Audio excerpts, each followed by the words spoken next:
Dear audience and viewers, এবারের কাহিনী শ্যাফো। এই সিনেমাটি তৈরি হয়েছিল 2008 সালে। সিনেমাটি আপাত দৃষ্টিতে একটি রোমান্টিক লাভ ট্রায়াঙ্গেল বা জটিল প্রেম কাহিনী মনে হলেও গভীর মনস্তাত্ত্বিক ও রূপক দৃষ্টিকোণ থেকে এটি অতি সূক্ষ্ম ও নান্দনিক এক সৃষ্টি। গল্পের কেন্দ্রবিন্দু শ্যাফো চরিত্রটি।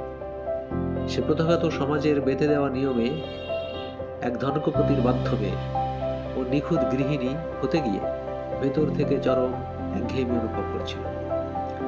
যখন সে চুল ছোট করে কেটে নেয়, তা কেবল একটি ফ্যাশন ছিল না, সেটি ছিল পিতৃতান্ত্রিক সমাজের নিয়ম ও প্রথা ভাঙার প্রতীক।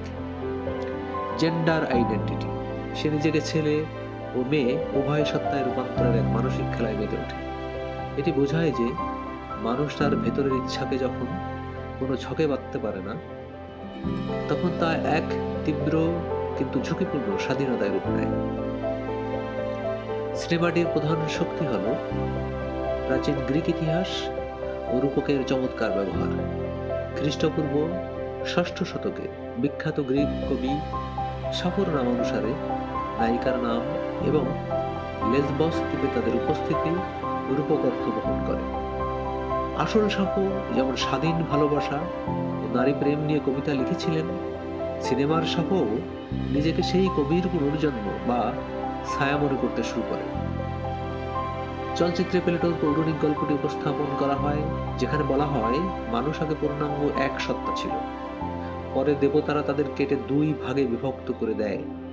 সাফো নিজেকে ও তার ভালোবাসাকে সেই হারিয়ে যাওয়া অখণ্ডতার খোঁজে মিলিয়ে দিতে চেয়েছিল।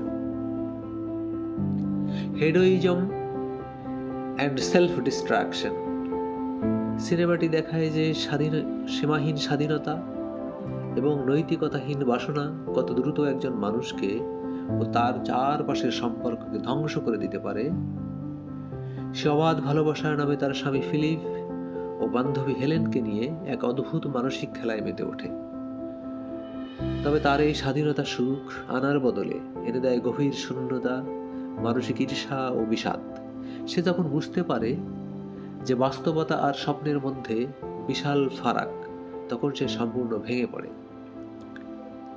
চলচ্চিত্রে চিত্রশিল্প এবং সাহিত্যের এক অনন্য রূপক তুলে ধরা হয়েছে। ফিলিপ একজন চিত্রশিল্পী যে তার স্ত্রীকে ভালোবাসে এবং তার মধ্য দিয়ে নতুন শিল্প সৃষ্টি করতে চেয়েছিল, কিন্তু সাফোর উন্মাদনা যখন চরম রূপ নেয়, সেই ফিলিপের সব ক্যানভাস এবং সৃষ্টি নষ্ট করে ফেলে। এটি নির্দেশ করে যে চরম অনিয়ন্ত্রিত আবেগ বা ভালোবাসা সব সৃষ্টিশীলতাকে ধ্বংস করে দেয়। Leap of faith. গল্পের একদম শেষ পরিণতি ঘটে অ্যাপোলো মন্দিরের সেই পাহাড়ি চূড়ায়, যেখান থেকে প্রাচীনকালে প্রেমে ব্যর্থ মানুষ সাগরে ঝাঁপ দিত।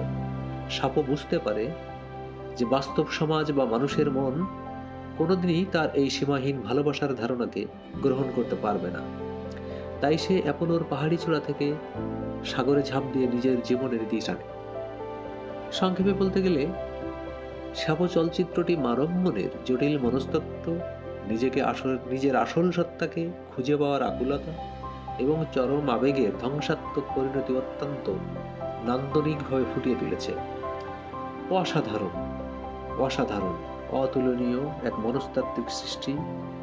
সিনেমা প্রেমীরা এই সিনেমা না দেখলে জীবনই বৃথা। বাবাই, আবারও আসবো, ততক্ষণে ভালো থাকুন।